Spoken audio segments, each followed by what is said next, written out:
Sin cultura no hay país, porque todo es cultura y porque somos radio. Radio Cultura. A continuación, conversatorio con Javier García Labugle.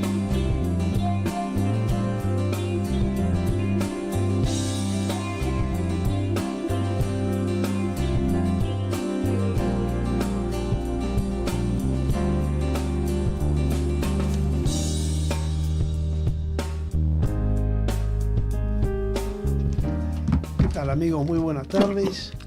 Bienvenidos una vez más a Conversatorio, un espacio para conversar y reflexionar sobre los temas relevantes, ¿qué nos parecen relevantes? ¿Qué tal, Roberto Azareto? Bienvenido. ¿Qué tal? Buenas tardes.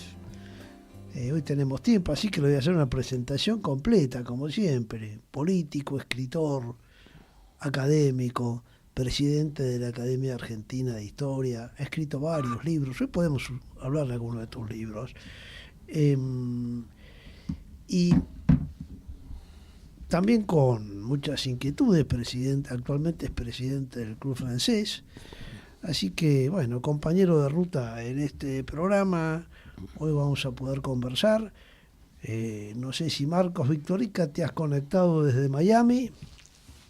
No. Bueno, ya veremos si los se festejos no olvidemos que es un fanático de Boca, así que después de ese gol que llevaron Trucho, el tipo de estar festejando. Está festejando y no se les puede decir nada. Bueno, de fútbol mejor no hablemos hoy porque no se puede decir muchas cosas. Y se podría decir muchas cosas, ¿no? Hay muchas irregularidades, evidentemente, y hay la sensación. Ya hay varias investigaciones, tanto en Clarín y La Nación, evidentemente que hay unos cuantos mafiosos ahí, ¿no? Uh-huh. Me parece que el tema de la AFA, y bueno, no solo la AFA, la Federación Sudamericana, la FIFA. Es que, claro, a uno que le gustó siempre el fútbol y iba a la cancha, cambió tanto el mundo. Uno iba a la cancha. Y en los partidos ni siquiera se veían por televisión. Después empezó la televisación de algún partido. Entonces, el fútbol donde la cancha era la cancha, donde había desde 5.000 hasta 60.000 espectadores. Pero ahora resulta que un partido de fútbol lo ven millones y millones de personas, sí, a través de entonces se ha convertido en una fuente de en un negocio. Sí, es una industria de entretenimiento, más que un deporte, forma parte de la industria de entretenimiento, además con gente que tiene más tiempo para el ocio, y entonces y lo ve de su casa, y por eso compran esos televisores con pantallas gigantes y demás. Es industria de entretenimiento, ocupar el tiempo, y así que se mueve mucho dinero, y evidentemente que es un gran lavarrap también. Claro, se mueven literalmente millones, cientos y no miles de millones de dólares. Bueno, ¿en qué invirtieron? Entonces dejó de ser un espectáculo barrial para convertirse. Todos esos llamados oligarcas rusos que fueron los que se apoderaron de las empresas estatales cuando cayó la Unión Soviética. ¿En qué invirtieron el fruto de sus saqueos? En el fútbol. Es interesante, claro, compraron equipos europeos. Equipos europeos de primera línea. Así es. Algunos de estos emires también, que están contratando ahora los grandes jugadores de fútbol, andan en Arabia Saudita, ¿no? Que haya Qatar organizado un mundial de fútbol es algo insólito. Sí, bueno, es el mundo que nos toca vivir, sí, ¿no? Por supuesto. Pero qué bueno que en este programa que siempre tratamos de pensar en el futuro, un poco tiene que ver lo que estás diciendo y lo que estamos comentando sobre el fútbol, porque esto es un problema no argentino, sino, como bien decís, es internacional. Y a mí me preocupa el futuro de la democracia y el futuro de la libertad. Es un tema preocupante, hay bastantes villanos en el mundo. Uh-huh. Digamos, más allá de que algunos eran mejores o peores, pero digamos había ciertos consensos a partir de 1945, por lo menos en determinados países de los que llamamos del mundo occidental, pero incluso con la Unión Soviética se habían establecido ciertas reglas, digamos, ciertos límites. Por ejemplo, las fronteras son inviolables, nadie puede invadir otro país. Sí, estaba en la esfera de influencia, de acuerdo, pero había ciertos consensos. Hasta que aparecieron un grupo de malos. Es decir, la invasión de Ucrania es la violación de ese consenso. Punto. Pues después podemos discutir si se hubiera actuado de otra manera, si frenado antes o no, haberle dicho a los ucranianos, bueno, decidan el hecho. Lo cierto es que se violó un principio que se había fijado, que en realidad ya empieza a tener antecedentes, diría, desde la paz de Westfalia, ¿no? A ver, ¿cómo sería eso, Roberto? Bueno, la paz de Westfalia después de la guerra de 30 años, donde se empiezan a consolidar los estados nacionales y a terminar con estas cuestiones de repartos en función de intereses dinásticos, y donde además se aseguró otro principio que fue evitar las guerras religiosas. Se acabaron las guerras por religión, que fue el gran avance. Hizo junto con otro, fue uno de los elementos que hizo que Europa, y que eso después se trasladó a América, lograra asumir grandes ventajas con el mundo, sobre todo el Medio Oriente, donde las cuestiones religiosas siguen siendo un factor decisivo en los enfrentamientos, enorme, la confusión entre las cuestiones de Estado, entre la política y religión.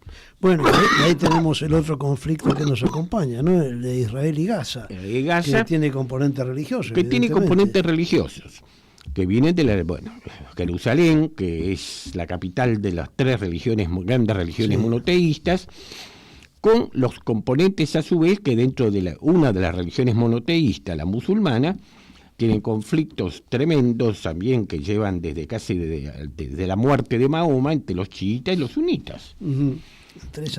Los árabes, abrumadora mayoría, son sunitas, y los iraníes y algunos sectores no árabes pero que viven en esos países son chiitas. Ahora, acaba de hacer ese comentario, ¿no? Y justamente donde la religión es fuente de conflicto es justamente en las tres religiones monoteístas, y que incluso tienen una raíz común, porque judíos y cristianos arrancan con la... Bueno, en la India ha habido conflictos entre una religión monoteísta y la religión hindú. Ajá. Hay conflictos, y la guerra de Pakistán, los conflictos y guerras que ha habido, porque ya hubo varias, entre Pakistán y la India, tiene también algunos componentes religiosos. Ajá. En la independencia de la India hubo un problema de migración mutua de poblaciones, y es un tema de que se habla poco. Hubo 3 millones de muertos. ¿Eso cuándo fue? En 1947. Hace muy poco. 3 millones de muertos. ¿Sí? Entonces, iban las caravanas de hindúes para sus zonas, que vivían en zonas musulmanes, de los musulmanes que iban hacia lo que después fue Pakistán, se cruzaban en el camino y venían los incidentes y venían las matanzas. Bueno, hay otra religión en la India, de los Sikhs, que también han tenido bastantes problemas con los hindúes. Pero los demás, digamos que son... Sí, los confucianos, que no son exactamente religión. El budismo no sabemos si es una religión o una filosofía de vida, en realidad. Sí, está pero no sé si hasta dónde está endiosado. La verdad que tendría que estudiarlo más ese tema, ¿no? Pero no son religiones como las nuestras. Claro. Y las nuestras son claramente hace miles de años que bueno, vienen... a ver, en realidad cuando uno dice dónde empezó ese problema con los judíos, fueron los primeros que levantaron. Nosotros somos herederos de eso, la idea del monoteísmo, y para los demás pueblos que adoraban distintos dioses relacionados con las fuerzas de la naturaleza, el sol, la luna, un animal poderoso, los espíritus, dijeron, ¿qué es esto? Un Dios que además no lo vemos. Claro. Que además no lo vemos, porque los católicos hemos inventado, de alguna manera hemos hecho una especie de neopaganismo. ¿Por qué? A ver cómo y es bueno, eso. Cuando entramos a algunas iglesias, no las nuevas que son más parecidas a los protestantes, en eso han hecho una limpieza ya sé a dónde vas, claro, por la cantidad de imágenes. Vamos al Pilar ahora, a ver la que tenemos cerca. ¿Cuántas imágenes tenemos? Hay altares que hay 5 o 6 imágenes en el mismo altar. Sí. Y la gente reza la imagen y las toca. Y está. Mira, hay una pequeña capilla que es del siglo XVII en Santiago del Estero, en un lugar llamado Sumampa, que era la hacienda de un portugués que encargó 2 imágenes. Una de esas imágenes, la carreta no podía cruzar el río Luján, y entonces quedó ahí. Cuando la imagen la descargaron, no era un problema de peso, es una imagen pequeña.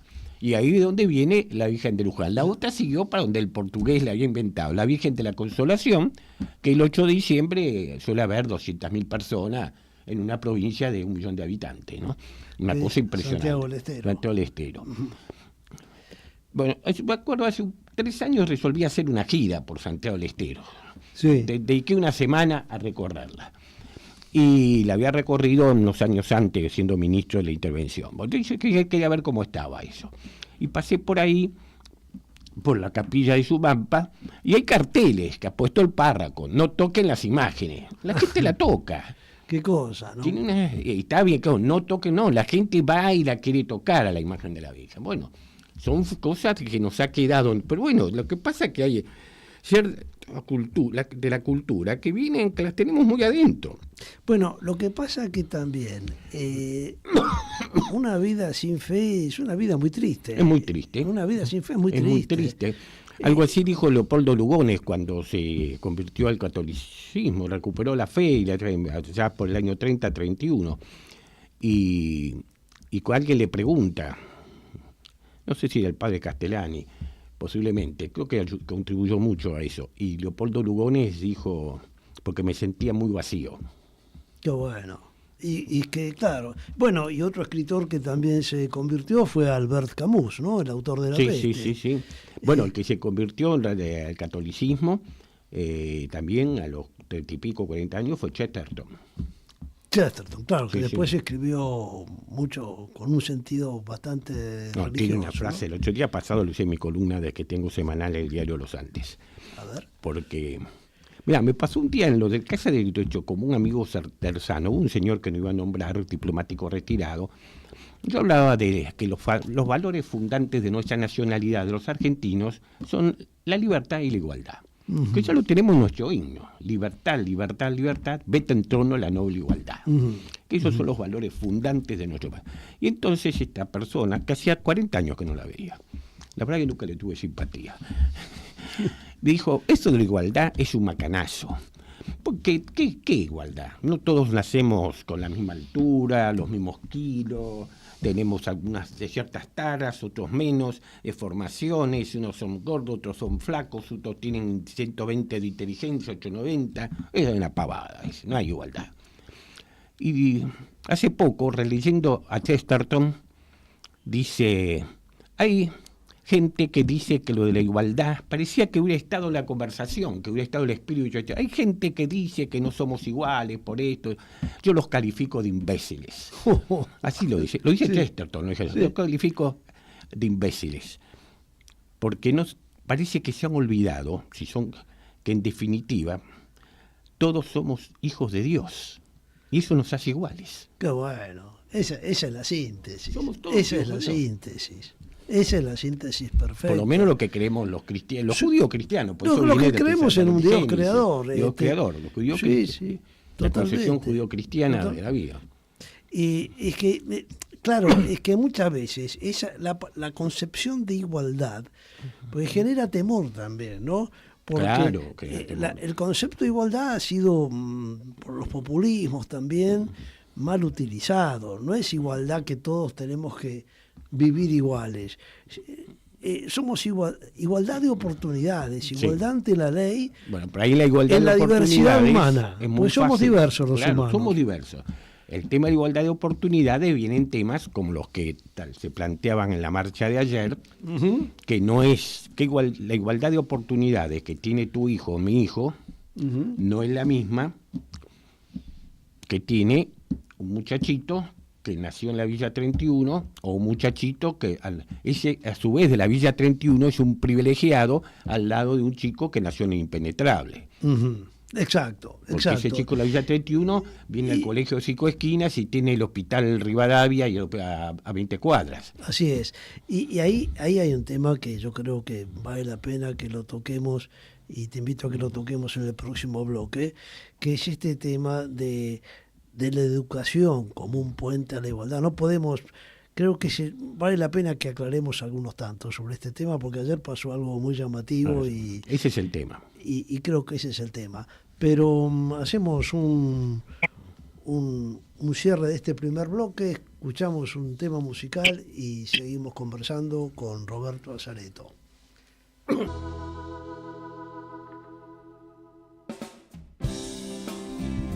Bueno, disfrutamos de este tema, Es demasiado tarde, interpretado por Ana Gabriel, la gran artista mexicana, y este año, en esta edición, que en este viaje que estamos haciendo por las voces de Hispanoamérica, nos fuimos a México. Ana Gabriel nació con María Guadalupe Araujo Young en Sinaloa el 10 de diciembre de 1955, conocida artísticamente como Ana Gabriel, cantautora y empresaria mexicana, llamada la Diva de América y la Luna de América. Tiene muchas décadas de trayectoria y ha recibido premios Grammys latinos, Billboard, premios de todas, disco de platino, disco de oro, bueno, muy premiada. Me gusta, quizás la mejor manera de presentarla es con una frase de ella misma, que dice así: desde los 6 años me di cuenta que me gustaba cantar y componer, una bendición de Dios, que pocos tienen la fortuna de darse cuenta, y a pesar de mi corta edad, yo estaba decidida a llegar a los corazones de muchos.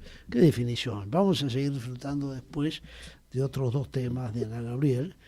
Y ahora vamos a ir disfrutando de la conversación con Roberto Azareto y con Marcos Victorica desde Miami. ¿Cómo estás, Marcos? Muy bien, ¿qué tal? Los estaba escuchando y por algún motivo no podía entrar al principio, pero bien, muy bien. ¿Cómo andan por allá? Bueno, bienvenido. Te escucho un poco lejos, pero bienvenido. Yo no lo escuché. Bueno, Roberto, Sí, ahí te escucho bien, Marcos. Perfecto.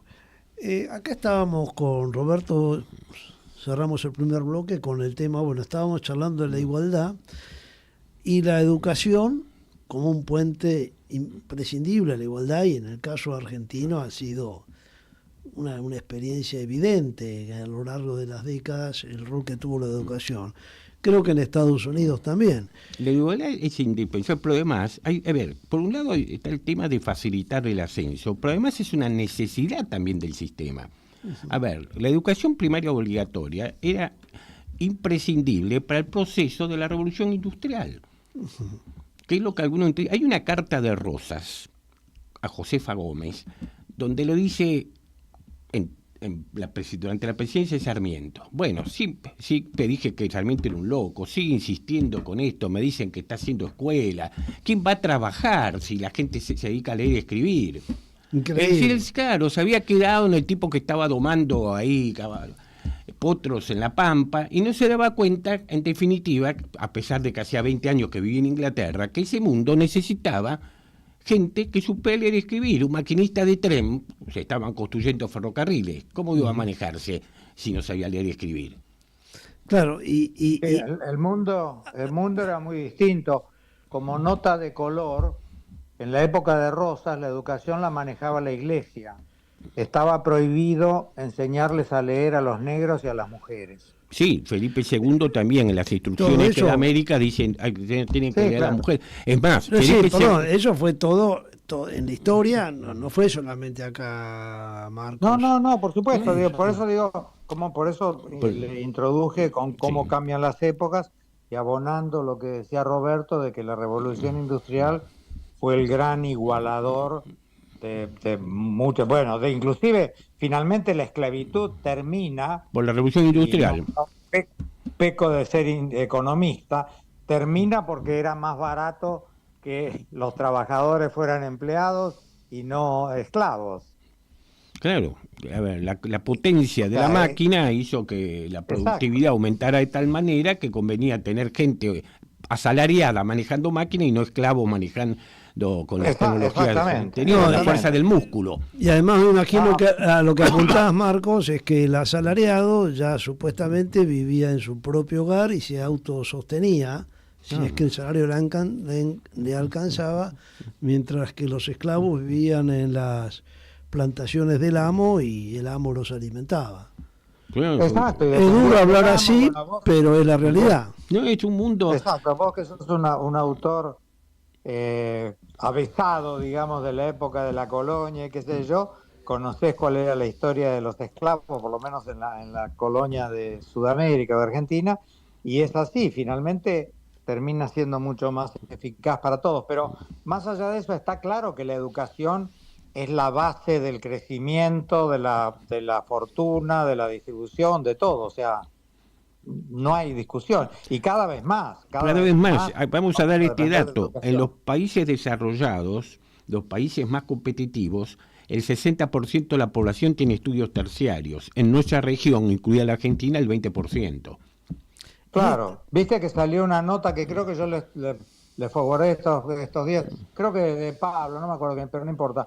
Latinoamérica es el subcontinente que menos crece en no sé cuántos años. No, y ¿sabes qué? Lo triste es que esto lo hemos comentado en otros programas y vale la pena retirarlo porque salió la actualización de los estudios del Fondo Monetario y del Banco Mundial. En las proyecciones para los próximos años sigue siendo la región que menos va a crecer en el mundo y que menos inversión extranjera va a recibir en el mundo. Entonces, es muy duro el futuro si no revisamos. Tanto el Wall Street como los chinos están viendo a África. Y sí. No, obviamente. África, con darle energía y agua, que es clave, son 1.000 millones, es un segundo China post-Kissinger, digamos.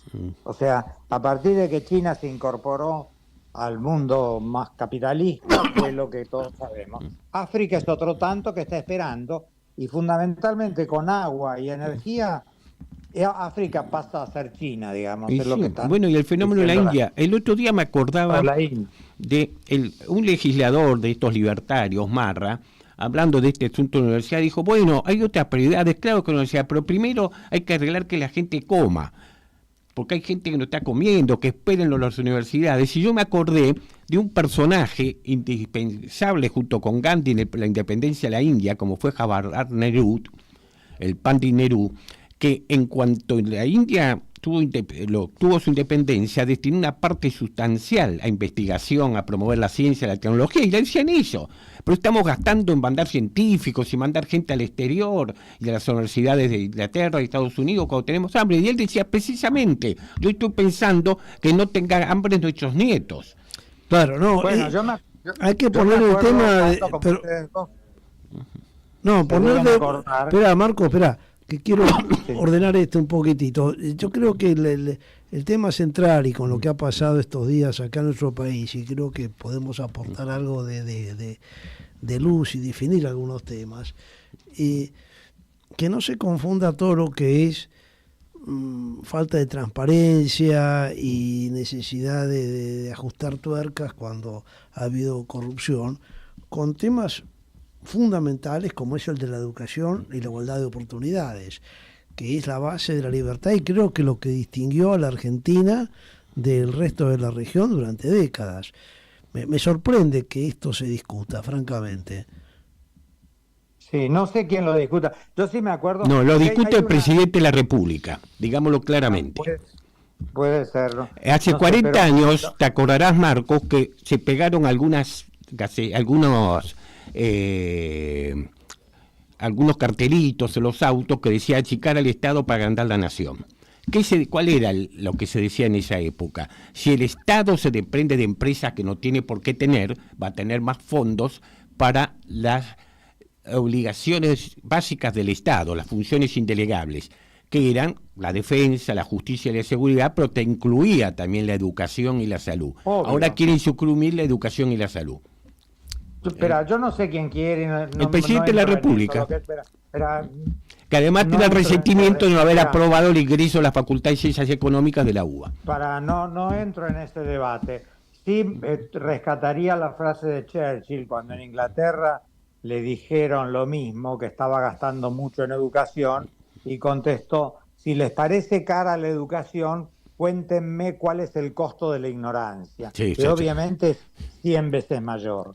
Extraordinario. Sí, bueno, y sin entrar en discutir, pero sí creo que podemos tener derecho a... Sí, Winston dijo algunas cosas que algunos de estos de ahora lo tratarían de comunista. Una demanda de clarificación, yo creo que ayudaría por parte de las autoridades a clarificar esto que ha pasado, porque además ha habido un antes y un después. Yo le comentaba a Roberto, pero no es para entrar en el barro de la coyuntura cotidiana, pero hay cosas que a veces es imposible no tocarlas. Tuvimos una cadena nacional hace 2 días que podría haber sido una oportunidad para tocar temas como estos, y ahora esa cadena nacional ha quedado eclipsada completamente por los episodios que vivimos ayer con esta marcha. Pero para no meternos, lo que podemos aportar nosotros de reflexión a este tema es cuáles son las preguntas relevantes que la sociedad argentina tiene que discutir sobre este tema. Yo creo que eso sería interesante que nos arriesguemos a aportar. Lo que estamos diciendo, esta frase de Churchill que decís, la frase que vos decís, Roberto, creo que nos ayudan, porque si no entramos de vuelta en el barro de la pelea sucia No, obviamente. También coincido con Roberto y obviamente nadie, porque también es cierto que durante muchos años se crearon universidades que fueron fachadas para robar pero esto no es educación, no es de lo que estamos hablando. Está claro que nadie quiere corrupción, nadie quiere privilegio, nadie quiere que roben, nadie quiere maestros que no van y cobran, nadie quiere, como en la provincia de Buenos Aires, que el aparato de computación lo maneja el sindicato de educación, con lo cual la provincia paga una montaña de plata que no sabe a qué va. Todo esto no es educación. Todo eso es distorsión, es robo, es corrupción, es mediocridad y es decadencia. Estamos hablando de educación. Pero por supuesto, por ejemplo, un problema que tiene la Universidad Argentina, si la comparamos no ya con Estados Unidos o con Inglaterra, con Brasil y con Chile, es el bajo porcentaje de graduación. Cuando uno observa los que ingresan y los que egresan, el porcentaje de graduación en la Argentina es bajo. Esto es producto de una escuela secundaria que está en crisis. ¿Cómo lo ha corregido Chile y Brasil? Han adoptado el famoso examen que inventó en su momento Napoleón, que el examen final cuando se terminaba el bachillerato, que sin aprobar el título te lo daban, pero sin ese examen no podías aspirar a ingresar a la universidad. Con lo cual los chicos se preparan durante meses para rendir ese examen. Ese en Brasil lo introdujo Cardoso, lo mantuvo Lula y está vigente, un examen anual. Y Chile ha hecho lo mismo. Y eso ha logrado que el porcentaje de graduación duplica al porcentaje argentino. Ese es un problema que tenemos, evidentemente, en nuestras universidades. Ahora, fíjate qué interesante la mención que haces, porque haces mención de 2 países con políticas diferentes, como son Brasil y Chile, y sin embargo en este tema no presentan diferencias. Bueno, Brasil y Chile nos han ganado en algo fundamental, que han tenido alternancia, pero esa alternancia no ha afectado a algunas políticas, lo que llamamos políticas de Estado. No acá que todos pretenden fundar el país permanentemente. Hace muchas décadas que siempre aparecen gente que quiere fundar.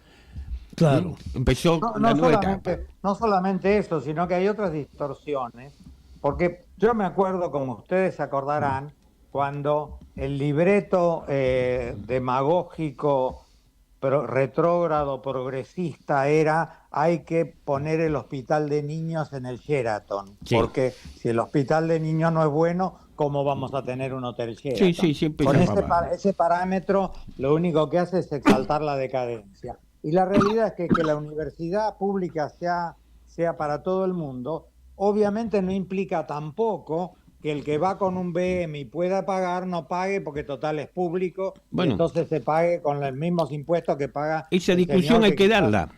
Claro. Obviamente. Yo me acuerdo, te estoy hablando del año 62-63, en esa época el Poder Judicial tenía sueldos mucho más bajos en moneda constante que los que tienen ahora. Y yo veía profesores que eran camaristas que se tomaban el 124, me acuerdo de Ambrosio Romero Carranza, y había algunos en esa época no llegaban los BM, pero que se iban jóvenes de 18 años, pero yo 404 por Falcon, que para los años 63 era como tener un BM. Y mirá, exacto, y Carlitos Bulgeroni, que estudiaba ahí, se iba en un Mercedes-Benz. Exacto, eso es promover la desigualdad, no la igualdad, porque el señor que va en el Mercedes tiene que pagar algo para que después haya una beca, un subsidio, lo que fuera, para el que... Bueno, eso lo ha resuelto el Uruguay, que por los 3 partidos coincidieron en una iniciativa que ya la había planteado siendo senador de la Rúa en los años 80, que era que una vez graduado, vos pagaras durante determinado número de años una contribución para con eso financiar becas para chicos de bajos recursos. Porque la gratuidad no resuelve el problema de los hijos de las familias pobres. Porque esas familias dicen, sí, vos vas a estudiar, pero no alcanza para pagar la comida o para pagar la luz. Obviamente. Claro. Probablemente le tengas que dar una beca o un subsidio. Bueno, en Montevideo...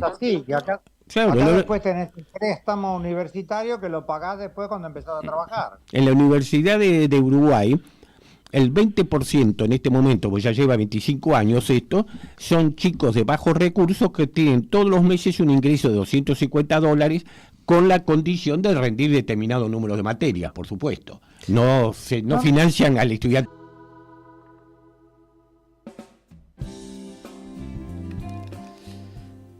Y disfrutábamos de esta voz realmente de la diva de América o la luna de América, Ana Gabriel. Qué lindo este tema, simplemente, amigos, que viene oportuno, porque esta conversación con Roberto Azareto y Marcos Victorica no deja de ser una conversación entre amigos, aunque tengamos a veces puntos diversos sobre los temas.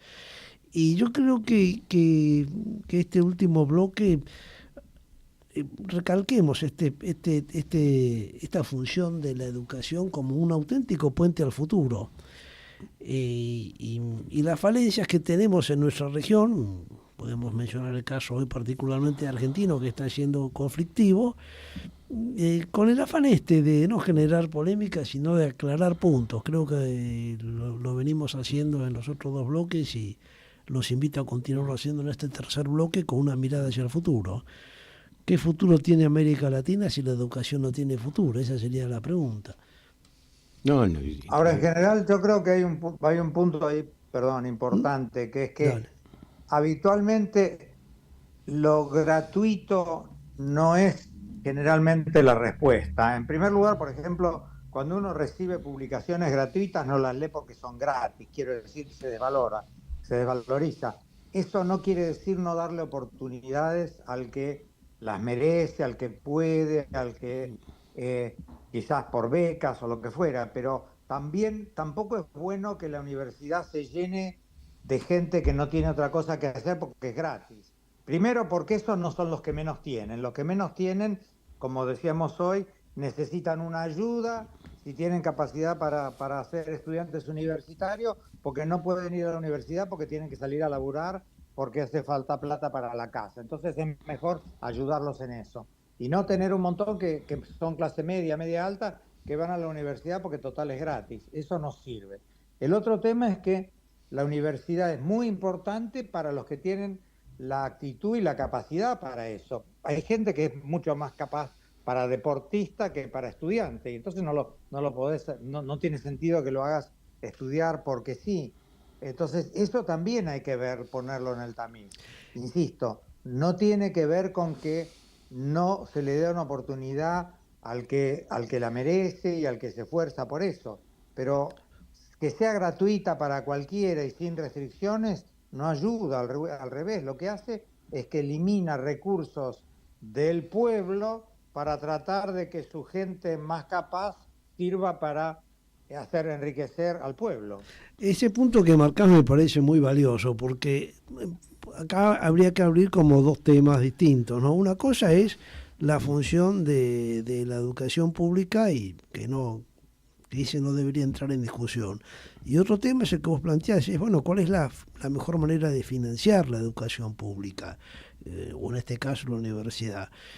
Y ahí yo creo, quizás no para hoy, pero a lo mejor en otro programa, pero tanto en Estados Unidos, que vos a lo mejor nos puedas referir la experiencia de que estás viviendo allá, tanto en Estados Unidos como en Canadá, que son 2 países realmente donde con economía de mercado de libertad, la función el rol de la educación pública es muy importante, incluso de las universidades públicas. hay universidades públicas de un prestigio monumental. Pero no son gratuitas. Y no son gratuitas. Pero hay mucha beca, pero no son gratuitas. Hay que aclarar que la Universidad de Buenos Aires, sus posgrados, su doctorado, los está facturando. No son tan baratitos. Está bien. Eso ya lo está facturando y está significando ingresos en ciencias económicas. Sé que han hecho algunas construcciones importantes gracias a lo que cobran de los doctorados. Pero así que por ese camino vamos. Para mí el sistema puede ser el que han hecho los uruguayos porque es una manera de hacer las cosas. Y, por supuesto, castigar al crónico. Eso hay que hacer una depuración y eso pasa evidentemente por exámenes de ingreso más rigurosos para que no haya, para que entre el que realmente está en condiciones de hacer una carrera universitaria. Y que tiene la vocación y el deseo de hacerlo, ¿no? El otro tema, también hay que hacer una tarea de orientación. A ver, cuando uno compara los antropólogos, los psicólogos, los abogados, los escribanos, los contadores de carrera, que además, día pasado me lo decía mi contador, decían, bueno, mi hijo no va a poder estudiar, pues no tiene sentido, llamarme mi carrera. ¿Qué sentido tiene el escribano en esta época? Bueno, dice, claro, las carreras van cambiando. Con las tecnologías, sí. Pero ¿cuántos ingenieros? Por ejemplo, están viniendo geólogos del exterior porque no hay suficientes geólogos para Vaca Muerta, pero no estudian geología. Hay que hacer una gran campaña, la gente estudia matemáticas, todos quieren hacer ciencias sociales, y bueno, no da para todo, porque encima quieren vivir de eso. Claro. Sí, Marco. Obviamente Alberdi tiene alguna frase sobre el exceso de abogados bastante simpática, pero más allá de eso, está claro que el Estado, como representante de la población, tiene que manejar los recursos de una forma racional, y una de las cosas es una cierta planificación de lo que la sociedad necesita, porque si la universidad es gratis, total paga no sé quién, obviamente pagan todos, especialmente los que menos tienen en la práctica, pero si la universidad es gratis y todo el mundo elige estudiar musicología, que es muy respetable, pero a la sociedad esto no le sirve. Entonces el Estado tiene que marcar pautas. Bueno, ok, la musicología yo te subsidio tanto, o necesitamos tal cupo de gente, tal cantidad, el resto que estudie otra cosa. O sea, no podemos subsidiar 1 millón de estudiantes de musicología, porque finalmente esa plata sale del pueblo. Eso es muy importante. Y yo quiero, aquí, aunque es una visión nuestra de economistas, nuestro vicio de economistas, pero vale la pena compartirlo con la audiencia, que son dos conceptos que tienen que estar claramente separados. No se discute la educación pública, o que se discuta por separado el rol de la educación pública y, como ustedes dicen, las pautas que debe tener, y la financiación de la educación pública. Y lo que hay que entender es que si no se financia con lo que paga cada estudiante, se paga con impuestos o rentas generales del Estado. Pero de una u otra manera lo paga la sociedad, ya sea directa o indirectamente. Nada es gratis, todo se sale de algún lado. Esto me parece que es importante porque con el uso político de estas causas se politizan, y eso es lo que a mí me preocupa, que sobre un tema tan central haya confusión. Y creo que esto es muy importante.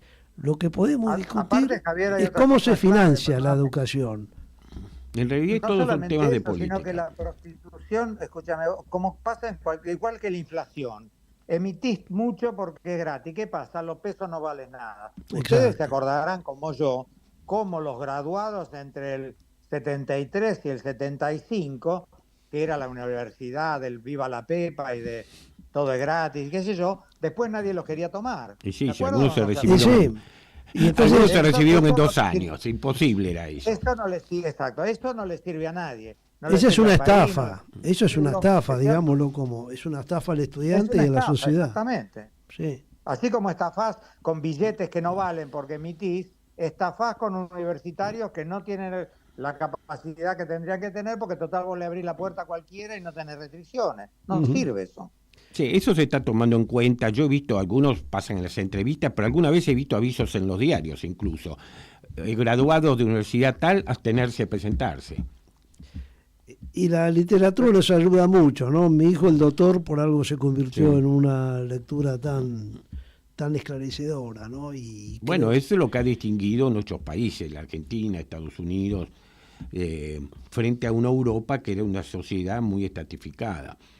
Mirá, hace unos meses leí un estudio que hicieron en Europa con el auxilio de genealogistas sobre los sectores que podíamos decir dirigentes, de las clases altas, no digo solamente en cuanto a economía, sino políticos, rectores universitarios, es decir, toda la gente que estaba en un nivel superior en la escala social por distintas razones. ¿Y por qué fue el auxilio de los genealogistas? Querían ver de dónde venían. El 90 y pico % eran de familias que eran importantes en su ciudad hace 100, hace 200, hace 400, hace 500 años. Esa es la gran diferencia que básicamente entre la Argentina y los Estados Unidos son los dos países que más se destacan, es que está lleno de gente, hay muchos notables, que a lo mejor el abuelo era un señor analfabeto que vivía en un rancho del interior, en un conventillo de Buenos Aires, o el padre. Y esto que decís, Roberto, me ayuda para que aprovechemos los 5 minutos que nos quedan, porque este tema de la educación tiene mucho que ver, para mí, me interesa las opiniones de ustedes dos, con el futuro de la libertad y la democracia. Porque la igualdad, entendida no como que somos todos exactamente, somos diversos, pero tenemos igualdad tenemos derecho a tener igualdad de oportunidades. Y esa es la esencia y la cuna de la democracia y el sistema de la libertad.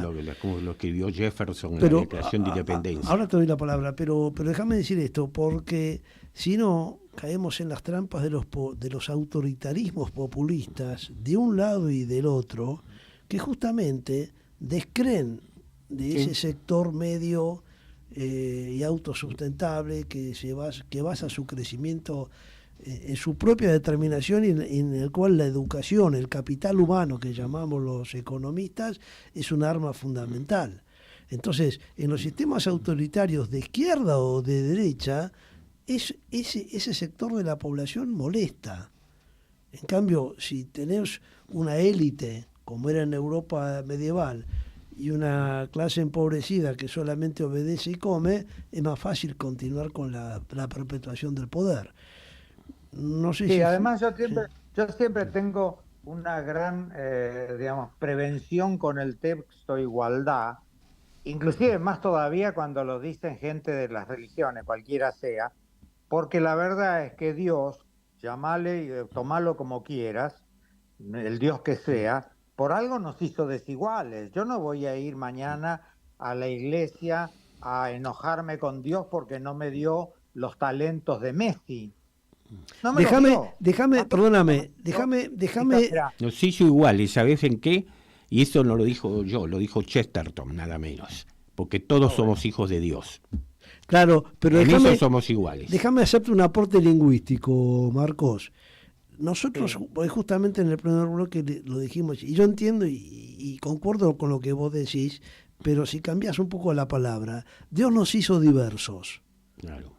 Iguales ante Él. No, pero es clave esto, porque ¿sabes qué? Porque se usa la palabra igualdad y desigualdad con sentido político. Somos diversos y nuestra propia vida y familia lo hemos aprendido, pero somos iguales, debemos ser iguales ante Dios y ante la ley. Claro. Esa es la igualdad que no podemos perder, respetando la diversidad.